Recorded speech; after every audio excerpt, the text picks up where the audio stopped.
And welcome back yet again, everybody, to the Upsurge Premier League for another day of League of Legends yet again. I am, as always, your host for the evening, Ravish, the most ravishing man on the internet. Joined here by my side, by my main man, my bald brethren. Mr. Destrux, how you doing, man? You doing okay, I'm doing Destrux? fine, man. I'm glad we're part of the Bald Bros. If we have Kangas here, complete the Bald Revolution. We're taking over now. Let's get freak as well. But nah, joking, of course. I'd absolutely love to hear that. I mean, honestly, bro, it would be the shiniest cast possible, but unfortunately, we do have a haired, studded gentleman beside us yet again, Mr. Rare Adam, a fellow caster and League of Legends know-it-all, and a fellow Canadian as well. Welcome to the desk, brother. I welcome you with open arms. Yeah, we know we're making this desk 66% Canadian, so we're taking over here, and just really happy to be here overall, though. Understandable, as you should be, honestly, considering that once we're able to get all three Canadians on cast, we can completely and extremely reign supremacy over every single other person there is. Hey, I'm from CA as well. It's just the other CA, all right? The wrong CA. It's because, see, we're CAN. That means we can and will be better. But we're here to talk about us, right? We're here to talk about the teams that we'll be seeing tonight, that being Striking Vipers and Zoos, but the not version. Not Zoos, of course. So that's just starting off with you a little bit. Why don't you talk to me about the matchup, your thoughts inside, and maybe even just if you want to tell me how your day was to you, you can go ahead and do that. I had an all right day. It was pretty slow. I just prepped some D&D stuff, but getting into the game now with Striking Vipers, they've been performing quite well in the season so far. They haven't gone down in a series, but it hasn't been the cleanest road for them. Even though they do have their good performances, do have the times where they get kind of shaky with it. We saw that last week with Synthetic, where they did get the 2-0. They're able to stomp them in game number 1. Game number 2 comes around, they lose about a 6K gold lead. They eventually come back to win that off of one team fight, but you're starting to see the kinks in the armor when it comes to Striking Vipers. Hopefully they're able to fix it out a little bit, because they do have a lot of shining points when it comes to them. I think one of them that pops out the most is going to be their jungle and support role. When it comes to both Krakodon and Blossom, they have great synergy together. And Krakodon, man, this dude just dictates the early game in a lot of these. I remember seeing in last week's game, 10 minutes in, he's already killed the enemy jungler twice and taken Dragon. He's a very, very proactive jungler.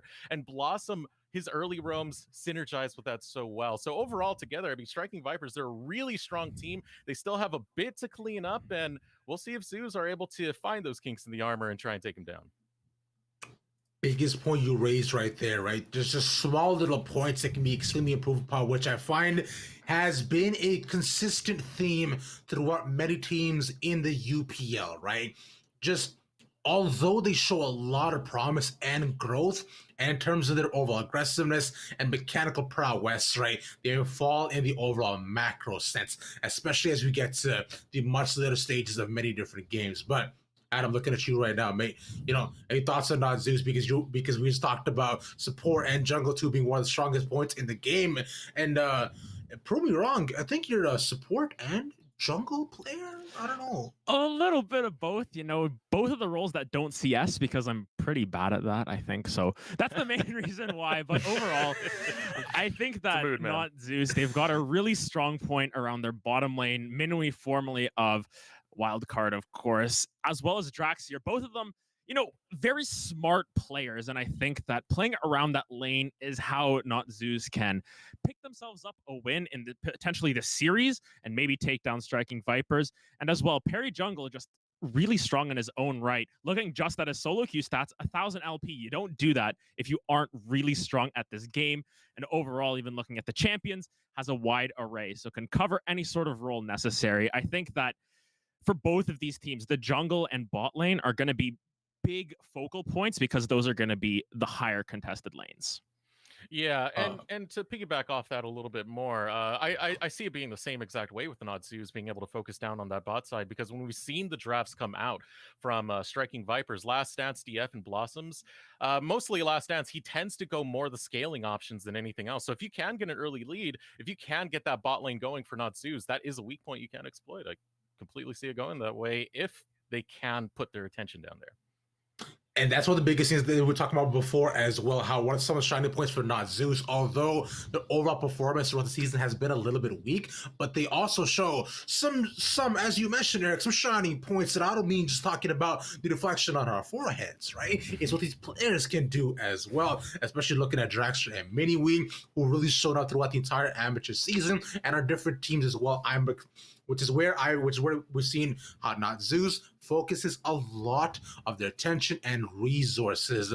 But the main contention point you raised before, Eric, is going to be what kind of jungle path we can see out of both of these teams. Because, bro, Striking Viper is not going to take a single hit lying down. So I expect a lot of early skirmishing, but as we get towards the mid and late game, that is really where Not Zeus can take advantage of Striking Viper's compositions and what they want to do. Literally, bro, if all of them just play weak side scaling options, just chill, and then eventually, like 25 minutes in, decide to just ARAM it down mid, they might actually win. We've seen this happen before, and it could definitely happen again, which is the scariest part of all of this. Coach Ravish, I don't want you coaching any teams now. I don't want the playbook to just open up and be like, we're 45 minutes in, ARAM time. Yeah, check the watch and everything. Make sure you got Zillion on your team as well, because you're like, yep, time is ticking, boys. Let's run it down mid. We'll run it down as a strong term here. Okay, move quickly down mid lane with a purpose. We'll put it that way. There's a purpose to running it down in this case. An intentional purpose, of course. Might even be a definite possibility, but we're not trying to do the Title 1 before he was Reformed Depression, right? We're trying to do Title 1 after Reformed Depression. He still ran it down, but instead he ran into the enemy's nexus. Looking across the board as of right now here, gentlemen, I do want to take some time to get and understand and see where your heads are at in terms of predictions. So, Adam, I'll start off with you. What is it going to be? It is BO3, 7, 11, 425, 9 to 1,000. What do you got? That's a lot of numbers. I'm gonna just carry the 3 over there. But I think overall, Striking Vipers have shown that throughout series they can adapt. And even though last week against Synthetic, their 2-0 was a little bit shakier than most, I think they will still be able to come out on top. Not Zeus are a very good team, though. I would not be surprised to see them take a game. I'm going to go 2-1 Striking Vipers here. Wow. All right, 2-1, respectable choice. The cowards. Way out of here, Desi. Wesley, where's your heads at? Well, just looking at the bot lane for Not Zeus and what they're able to bring and how they can exploit the bot lane of the Striking Vipers, the performance we've been seeing out of Not Zeus as of lately, and the fact that Striking Vipers, you already heard it coming out of Rare Adam, they've been floundering a little bit, even though, we haven't seen the cleanest plays out of them when they do get wins. So I'm voting for, Striking Vipers 2-1. They're a strong team, man. Even with those kinks in the armor, I can only see them really having one major slip up. Everything else, it's going to look pretty clean. Okay. Before I give my prediction, I do want to be able to ask a couple questions for y'all to see and understand where your heads are right now. That's just, you were talking a lot about the kinks of the armor in general, too. Like, that's present on both of these teams. I want to get your take on, throughout this entire season, right? What are some main common things you've seen out of these teams that makes you think like, yo, guys, you can do this, but like, what's really happening here? What would make you question mark ping after the gameplay, and then just points they can improve overall? At the late game, that's it. A lot of the late game decision making we've seen made has been a little bit shaky with a lot of these squads. I think we've seen it with Not Zeus, where they were able to throw a lead in one of their games that they played. I believe it was against Synthetic. Don't quote me on that. I'm going off of last week's preparation. But yeah, it's just, to me, it comes down to the late game decision making. There needs to be more intent. There needs to be more vocalizing. What are we getting from this fight? What are we trying to obtain? And let's not overstep our boundaries. Let's make sure we do this in a calculated way. And one thing to add on to that is, especially with how jungle meta is now, where there's a lot of earlier game focus, you've got the Xin Zhao, you've got the Diana, where they can be really pivotal in these earlier team fights. I think that late game just ends up being messier. A lot of AD carries are moving towards late game now. Your mid laners are sort of, it feels like an unimpactful role. And if you pick up tanks in the top lane, you've just got 2 identical comps in a way going at it, and it's whoever executes better. So late game at this point, in the season is still a little bit of a question mark. It just comes down to execution. And even though Striking Vipers do have some of those execution errors, they're able to recover from it. And that's why they are 4-0 on the season.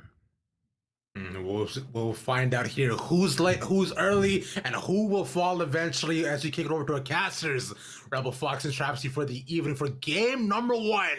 Gentlemen, take it away.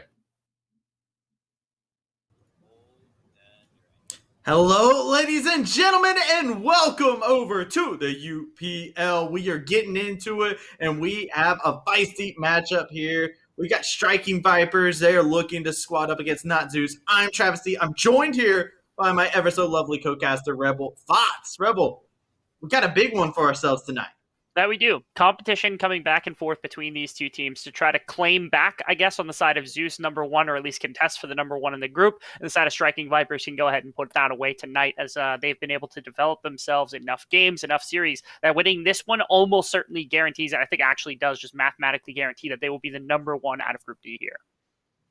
Yeah, and I'm honestly really looking forward to seeing how this goes, because this is a matchup between two different stories here. On Not Zeus, we got a story of a lot of names that we know that have had a lot of potential that could possibly be shown. However, the question has been, we're getting into it. We're getting into the nitty-gritty. It's do or die. Do you act on that potential where all these mechanically solid players pull together to create something fantastic, or do they find themselves falling prey to the Viper? I mean, there's names that you could possibly pick out on some of the better teams that we've seen even inside of Amateur, where you're like, okay, TC Porsche, Perry Jungle's been around, Zarmanga's been around. Minwee actually played for Wildcard just in the previous split. Even during this split, he was on Wildcard for some of the games that had been out and about. So, like, Not Zeus, they clearly have a team that they're, like, comfortable with the talent of the players that are bringing that together, being able to challenge for #1 in the group was definitely the intention behind having this roster together. Now they have the second chance after having lost in that 2-1 earlier on to Striking Vipers, who, like, you and I were talking about it right before the series had started, right? Whereas when they first entered, didn't look great. Didn't have the best start off, like, on the front foot, like 2 splits ago, I think it was, that they first stepped in. But after a number of iterations, after working their way through a bunch of rosters, after developing a bunch of teams, they have not one but 2 very successful squads here inside of UPL. They've been testing their, like, they're touching kind of the water, immediately testing that inside of Amateur to be able to step into the next level as well. And they've done a great job, because it started as like a team that almost went 0-6 and barely had any wins, are now sitting in a place where, like, last split they were able to make the playoffs. They are winning this Ocean division. They might have a second team inside of playoffs as well. Yeah, and it's all built off of players that they've had since the beginning. And honestly, a lot of these players have stayed around. You can see that they definitely had the faith to build them up as we are in the draft. And Diana first picked right off the get-go in favor of Striking Vipers here. Gotta love that pick. Yep, you can appreciate that from the side of Striking Vipers. As, like, the last time that they had played, they had a different jungler that was inside. It was Blexy last time. Now it's Krakodon, who has been insane for this roster ever since stepping on. But this is at least a difference of what you would be setting up in this case. And so Krakodon usually is the one making a bunch of plays here for Striking Vipers, despite being the newest member. I'm excited to see how that now works into the fold against the other #1 team, the other team that's really in contention to try to take this group here on the side of Not Zeus. Yeah, but I don't know if you can tell. I was really surprised to see a LeBlanc just picked right then and there. You see the Diana, but more likely that Diana's inside the jungle. So very curious thing coming out from Not Zeus on their end. But something that's not very curious, man, Thresh getting locked in. You love to see. Wow, a rise. Wow, right. It's their response pick, because they know, of course, LeBlanc's going mid lane, and it's one of the better champions for Zarmanga, who's played the hell out of this champion inside of solo queue and even inside of the league. And especially with how recency has really driven this champion up the priority list, where, like, on red side, teams are taking it just blind into pretty much anything right now. The impact that it can have, solo kill ability in the mid lane, of course, but also just the roaming and skirmishing power it's got early enough in the game is difficult to deal with when you've got a very solid LeBlanc player, which Zarmanga has clearly proved himself to be. So now the response from Striking Vipers is rise. We control the wave. If she steps outside of line, then you're able to get a full combo or something like that. You can trade that damage right back into her face, and hopefully that's enough to contain Zarmanga into the mid lane, prevent that impact that you can have on the map. See if they'll be able to contain it, as they do have the Mad Doctor over on their side. Mundo is over there, and he's ready to go where he pleases. And now we're going into ban phase #2, and we're seeing no AD carries locked in from either side. You already see Aphelios taken off the board. Making sure not to give any more of that team fight. I also want to make sure that we have like a button of some kind so I can just get that Mundo that you just like spat out at me right there, because that was amazing. Inside of team fights, I desperately need you to use exactly that voice because that was really good. I don't know if I can, run wild. Well, you're with gonna that have voice. to. You're gonna have to.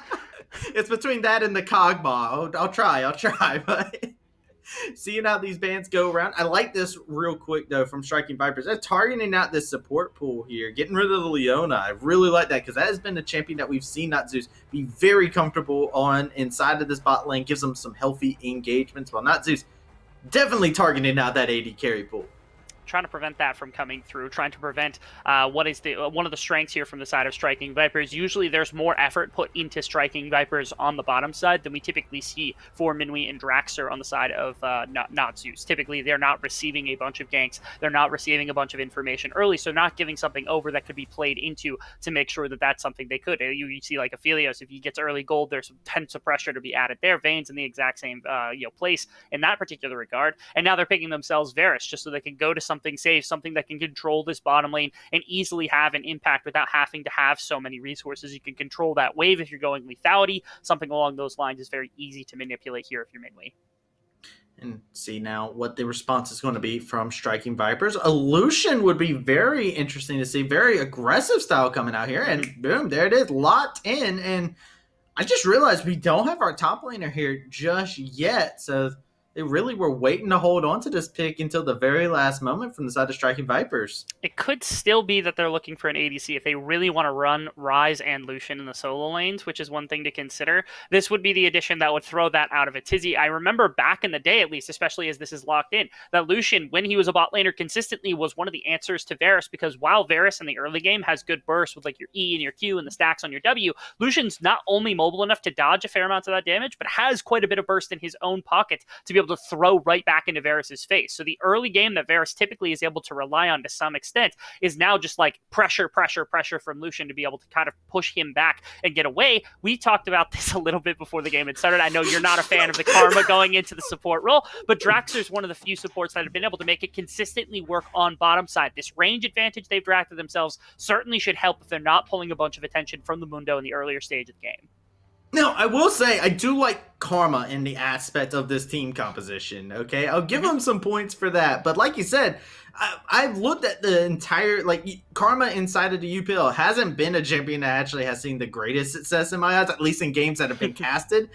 We've seen it tons of fall on its face a little bit more. But hey, listen, if you're looking to make a Set and Mundo run wild, have Mr. Mundoverse and Set become the tag team champs, jumping off the ladder, doing all sorts of different things inside of it, Karma's a great champion to be able to support this and make these two champions that have nothing related at all to look like the Brothers of Destruction. So honestly, really looking forward to seeing if that could be a possibility, especially because, as you said, this is somebody that we're looking at to be somebody that can pull this off. I like the Karma for a number of reasons, because also if you consider how tactically this plays out for Striking Vipers, they've got a bunch of mid-range champions with Ryze and Lucian, but they have to get close to respond to the one engage tool they've got, really, which is the ultimate coming out of Diana, or like a hook coming out from Thresh, but that's not really an engage tool. It's more so the Diana Moonfall that they have to follow up on. So if you're Karma, you can remove space by just creating separation with an Alt E coming out and making sure to get everybody away from the damage that's coming in. Or even worse, like you said, if you've got Mundo standing in your face as a Ryze or Lucian soaking that damage, Set in the exact same way, pulling out the Diana and everything, you could charge forward and counter engage with that. There's plenty of option there between those two, given that there's nothing to follow up from a distance for the likes of this Diana.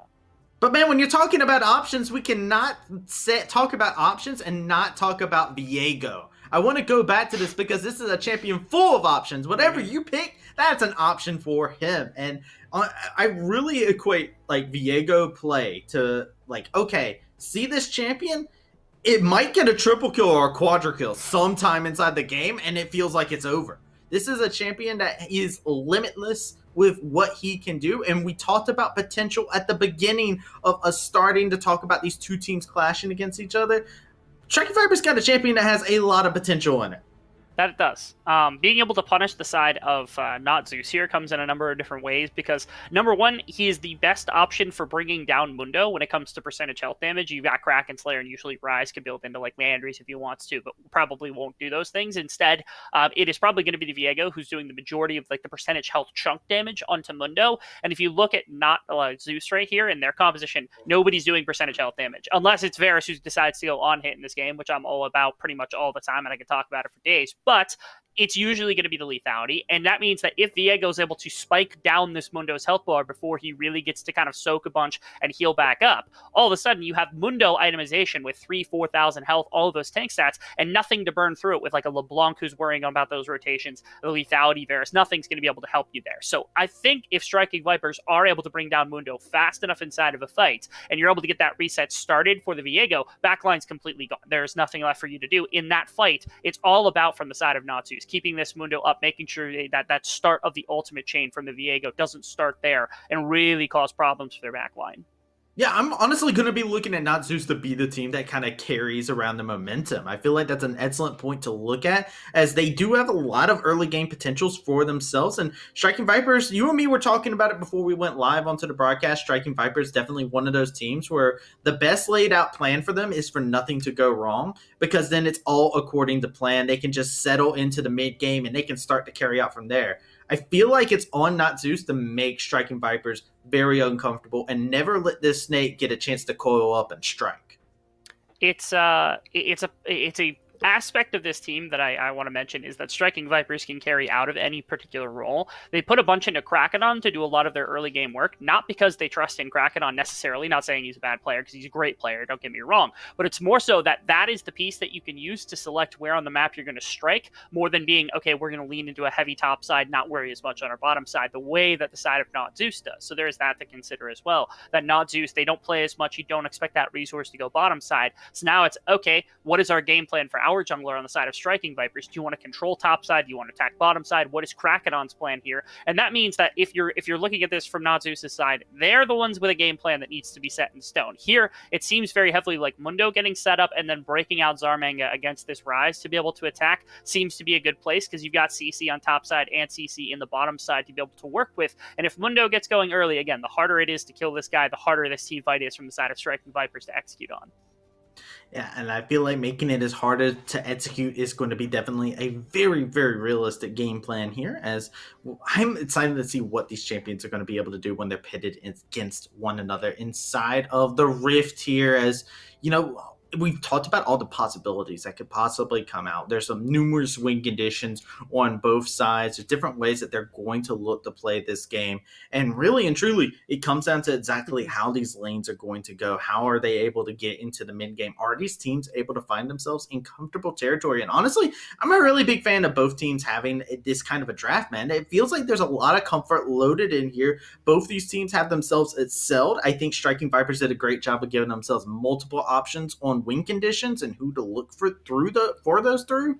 And then over on the side of Not Zeus Gaming, they actually took around and they said, all right, let's throw something that's going to make them uncomfortable. Let's give ourselves some bulk. Let's give ourselves some macho. Let's give ourselves this deceitful LeBlanc and see what we're able to play around with those tools, especially with the laning prowess that can come from a Varus Karma combo. Yeah, I'm really interested in that as well, because Striking Vipers have come to a conclusion where they're saying, okay, we trust our laners enough to contest what it is that the side of Not Zeus is bringing, because it's like, okay, what do you want into LeBlanc? I want Rise. It's not always the easiest matchup to take. Same in the top lane where you've got like Viego specifically into set. Any melee into set is a difficult one to try to manage in the earlier phases of the game. Bottom lane, you're taking Lucian, which isn't very consistent, or at least we haven't seen it consistently in the bot lane for a long time, challenging against double range. They are trusting that their lanes are going to have enough power to at least keep consistently enough there so that their jungler can start making attacks across the map. And you have to appreciate that they can trust in their jungler, Krakedon, who's only been around for, I think, 6 games total, 3 series total since the beginning of the split, and have really put all the eggs into that basket where these lanes could go very poorly in the wrong situation, but they trust themselves enough to think that their jungler is going to get there on time to start their snowball. Hey man, I look in comms. They just say release the Kraken. He pops off. He does all sorts of craziness, and you know what? We're talking about somebody who's going to be able to have a huge impact.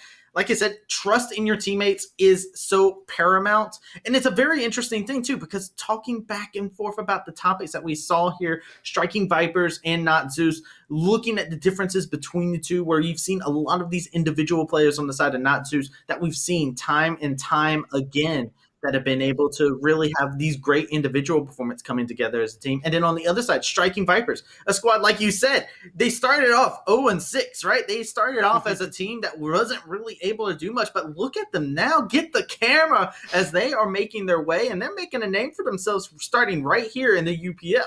I think it's awesome that Striking Vipers have been able to come up from there, and then like players like ZMT and Blossoms have stuck around on these rosters. Even on the other one, you have players that you would recognize, where it's like people like Dear Vista, Zoomin have been around, Diesel's been around for a fair amount of time as well, where all of them have been about on the Striking Vipers roster since the beginning of their inception, which is really cool, and it's their development to that talent that's really shown through to be able to get this development. So that's quite nice. They're not going out and saying, oh, these players have all been around for a very long time, I know that they're good. They went out and they got players that they're like, okay, let's test them out. They've kept the ones that have worked, and now they've been able to build successful rosters here, building themselves up from the ground. You can give that appreciation to the side of Striking Vipers. I feel like that was just a narrative that was picture perfect to building NA talent, baby. As we are going inside building game NA number talent. 1. Absolutely. There's nothing better than saying the words building NA talent. And obviously the forefront of that here is Striking Vipers trying to at least start their way into this process. And they've done a good job of it. So big appreciation for that. Yeah, big appreciation, as well as I'm appreciative to be able to see these champions on the field here. Striking Vipers on the blue side, Not Zeus Gaming over on the red side here. Ladies and gentlemen, let us know who you think got the dub here inside of game number 1 inside the Twitch chat for sure, as that will always be fun to see. I always love going back and seeing who the chat was cheering for at the very end of it, seeing the copy pastas and seeing what kind of formulas get made here. We're just seeing a very standard start here. Dude, can you believe this? I said it. You know what? I'm going to take a complete problem with this criticism, and it was my fault, okay? So I'm going to take you back. A few weeks ago, I went and I was talking to Striking Vipers, and I was like, you know what? ZMT's pretty good. But why isn't there a ZMT2 if he's that good? Like, there's just not. They proved me wrong, man. There's a ZMT2. They brought him out for this game. This is incredible. I never would have thought. I was like, he's great. He's fantastic. But he's not good enough to have a sequel. Here we go. He's running it back in the sequel. Give appreciation to Striking Vipers being able to find that guy and somehow improving on their mid laner, man. Absolutely. You look, man, they were flexible. They heard. They were like, wait a second. He's got a point here. We got to make this work. I absolutely love to see. I had to see if they'll be able to hold true to the name here and hold it down inside of the mid lane. And I think that's a matchup you and me are both looking to watch into, how this LeBlanc will affect the Rise going into this laning phase. The LeBlanc has popped up so recently, being this like powerhouse mid laner for a number of reasons. Its ability to play out of laning phase isn't as strong as it once was, where it's like, okay, that solo kill potential is always there. TC Porsche did get level 2. I was worried there for a second that things are going to transpire, but things did not transpire, thankfully, in the bottom or in the top lane. My apologies. So now we get to see LeBlanc in more of a first item spike, which is kind of cool to like see her in that light and just erase people off the face of the earth. I think we were casting a series where underneath mid tower was like a double Q into an E, and that was all that was necessary to just wipe an ADC off the face of the earth with one item. Pretty crazy stuff. Yep, here we go. Seeing a little bit of action coming out here. A Knight was burned by Blossoms onto Karma. Lots of damage traded onto the Varus here as well. So, big trade coming through as Perry is looking for Krakadon.